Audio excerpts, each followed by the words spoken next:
Shalom. Let's bring up today's question.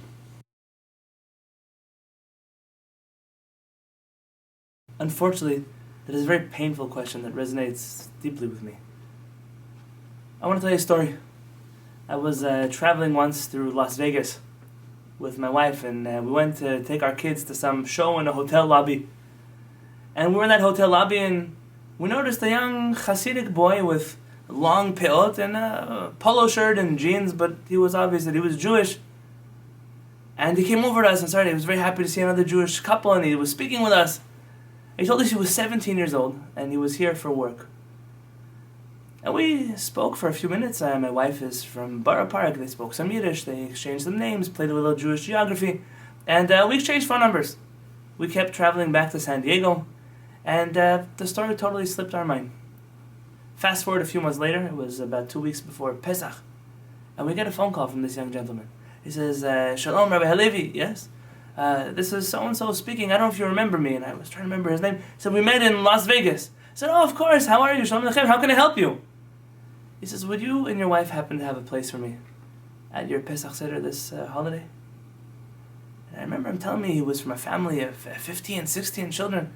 I said, did you not want to go home for Pesach? He said, I would love to go home for Pesach, but my parents won't have me. And those words, I remember freezing on the telephone. And of course, we invited him to our home. But those words hit me. What kind of child doesn't have a home to go to for Pesach? What could he possibly have done wrong? Which crime did he commit that his parents disowned him entirely? And this led me into a very painful journey into many of our communities. Many communities that are Jewish, some would call them ultra-Orthodox, but I'm not here to put labels on them, in which there are people who choose their community and those communities' values. I'm not talking about Torah. I'm not talking about mitzvot. But that community and its social, political, perhaps even values over their children, over their spouses, over their nieces and nephews and grandkids, over their parents. And for me, that struck such a rock chord. You see, our Torah tells us there's a strange biblical prohibition that one should not sacrifice from their child to Molech. Molech is a terrible idol that was worshipped in biblical times. And it was located in the valley of Gei Ben Hinnom, the valley of Ben Hinnom. That's actually where we get the word Gehenom from. It's a abridged version of that word, which is used, roughly translated into English as hell. What happened in that valley? What happened in the valley of Ben Hinnom? Our rabbis tell us that in the Ben Hinnom valley was this huge idol called Molech. And Molech was made out of some kind of metal, I believe some say copper or bronze. And he had these outstretched arms in front of him. And part of the religion of Molech was that people would bring their children to the priests of Molech. And inside of this huge iron metal statue, they would burn a very hot fire. And the metal would turn white hot. And imagine, and forgive me for the gruesomeness of this scene, but it's necessary. Torah, it's Torah, and we must learn it.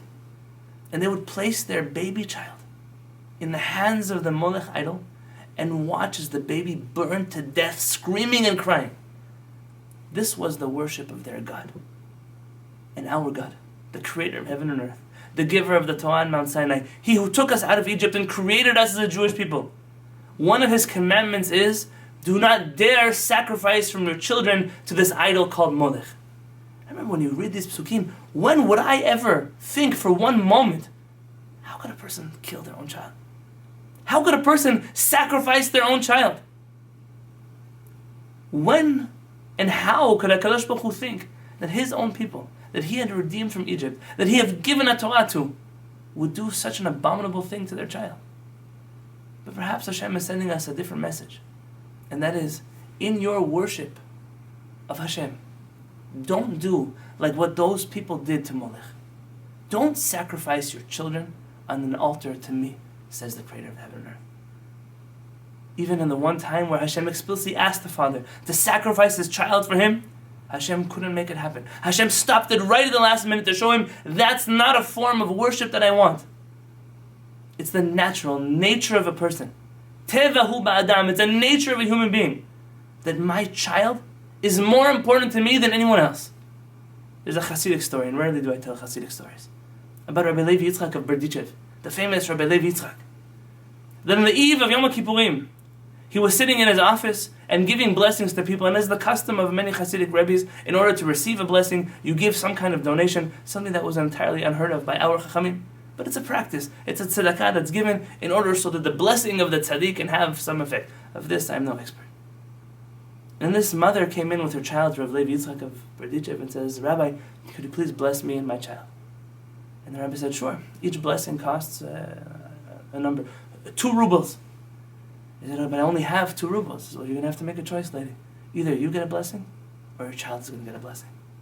She says, Rabbi, you can't have any compassion on me? She's crying, please just bless us. He says, lady, listen to me very carefully. We have a strict policy here. It's 2 rubles per person. It's either you or the baby. And the mother stopped for a second and said, you know, I've lived a life. I've had opportunities in this world. I don't need another year. Rabbi, please bless my child. I won't take a blessing this year. I believe it's like burst out into tears. It's like Kadosh Baruch Hu, creator of the universe. Don't you realize that it's in the nature of every human being to desire the well-being of their child over their own? If a parent has to choose between them eating or their child eating, they'll choose to feed their child first. Says Kadosh Baruch Hu, can you be a little bit more like a human being? What, are you going to take us to court on Yom Kippurim? You're going to demand from us justice? Hashem, what kind of parent are you? Every other parent in the world would choose that their children should come out innocent and they'll take the blow. Hashem, you should learn from this lady here. This audacity to speak that way to HaKadosh Baruch Hu is only because this great master knew that that's the way HaKadosh Baruch Hu views the world in the first place. Hashem created in our nature a desire to see the well-being of our children. You know, you might even see this on a practical level. You're flying on an airplane, and they tell you in this brief safety presentation that oxygen masks are going to fall through the ceiling, and you should make sure to place the oxygen mask on yourself before you place it on other people around you, such as your children. Because everybody knows that we're willing to give up our lives for our children. When we create communities that claim to follow the Torah, that claim to be believers in Hashem, but in their actions they show us that they have perverted even the base sense of humanity, then no matter what my child does, I still love them. You see, people talk about unconditional love towards children. If you need a speech about unconditional love towards children, there's something deep that needs to be fixed there. We unconditionally love our children. It is only things that we're educated from on the outside throughout our lives that cause us to choose something else over our children. I would like to believe that if I had to make a choice, God forbid, between my child and my community, absolutely my child would come first. Absolutely. And that's the way that every parent must feel. That's the way HaKadosh Baruch Hu feels about us. And that's the way we must feel about our own children. What could your child possibly do that you would never want to talk to them again? That you would never want them to be sitting at your Shabbat table?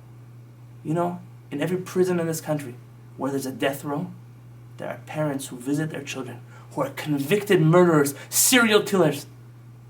Your child is worse than that?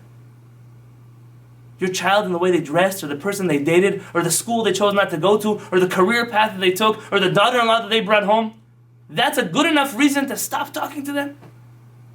Parents, wake up. Be a little more human. Be a little more like your Creator. And if religion is going to be the reason that separates between you and your family, then you're following the wrong religion. Because the Kadosh Baruch Hu already commanded us. Don't do to your children what they do to the children in front of Molech. Don't burn your children. Don't sacrifice your children on an altar to me. I don't wish for such sacrifice. Perhaps I know the story. There was a famous chief rabbi, one of our greatest chachamim, Harav Ben Zion Meir Chai Uziel. Rav Uziel, he was the first Sephardic chief rabbi of the state of Israel. We've had Sephardic chief rabbis in the land of Israel for a few hundred years. But he was the chief rabbi along with his counterpart, Avraham Yitzchak Cohen Cook. And they had these famous sports games, the Maccabiah games that were in Israel. And they would always come all around the world. People would come from Australia, from South America, wherever they came from, the United States, Canada. They would come to Israel and they would play sports tournaments, and they would always begin on a Friday night. And they asked Rav Uziel if he would come speak at the opening remarks of the games on Friday night. And Rav Uziel chose to go. He went there, even though he's the chief rabbi, and he kept Shabbat. Then he spoke to crowds of people. And he said, really, really, Hashem would probably prefer that we didn't start our sports games on Shabbat. But can you imagine, nonetheless, how happy the Creator of the world is to see all His children from all around the globe finally coming back home? Do you think that if Hashem's children came home, He's going to find something to complain about? I told you it was going to be my last story, but it brings up another story for me about Chacham Mordechai Eliyahu, of blessed memory, the chief Sephardic rabbi of Israel who passed away not so many years ago. When our soldiers had conquered the tomb of the patriarchs, Ma'arat HaMachpelah, and it was a mosque for many years, and finally we took back the Ma'arat HaMachpelah, and unfortunately it was given back along with many other things by the Israeli government in those years. And the Israeli soldiers were fighting for days and days and days, and they were dirty, and they were bloody, and they were wounded, and they smelled, and they all came inside of this big building, Ma'arat HaMachpelah, and they started taking naps. They took off their clothes, they played some music, they were singing, they were smoking, they were eating. And the Arab caretaker of the place, he came inside, and he started screaming, what are you guys? This is how you treat a holy place. You take off your shirt, you lay on the floor, you eat, you smoke, you drink. That's how you act in such a holy place. And Chacham Mordechai Eliyahu, the chief rabbi who was visiting at that moment those soldiers and giving them chizuk, strengthening and uplifting their spirits, he said, don't you dare speak like that in this place.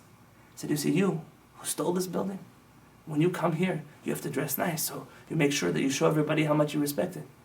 But their mother is buried here. Their father is buried here. After 2,000 years, when the Jewish people came home, when we're finally sitting in our forefathers and our foremothers' living room, he says, do you think they care what we're wearing? Do you think they care how we smell? Do you think they care what we're doing? As long as our forefathers and our foremothers will sit with us back home, that's the happiest thing we could ever do for them. My dear friends, I ask you to embrace this message.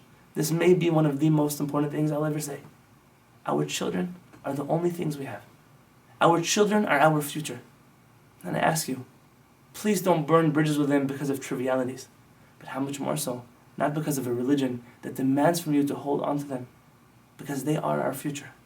They are who will be the Jewish people of tomorrow. And we must do everything that we can to emulate our Father in heaven. Ahavti etchem amar Adonai. The prophet Malachi says that Hashem told him, I love you, says God. I love you. That's what Hashem says to us. No matter what, no matter where, no matter what we do. That love is unconditional. And our rabbis tell us, it is worthwhile for a person to be a little bit like their Creator. Just like He is kind, you should be kind. Just like He is compassionate, we should be compassionate. And just like He unconditionally loves His children, we must do the same thing.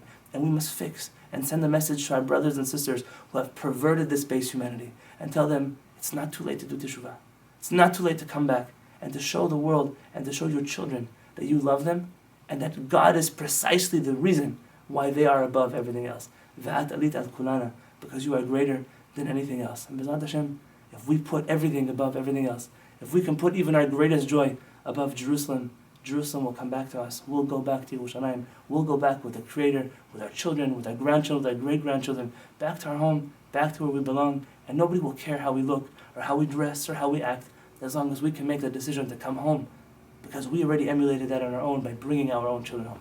B'ezrat Hashem, I look forward to a beautiful future together with you and your children and your grandchildren. May you live and be healthy and happy all the years. B'ezrat Hashem.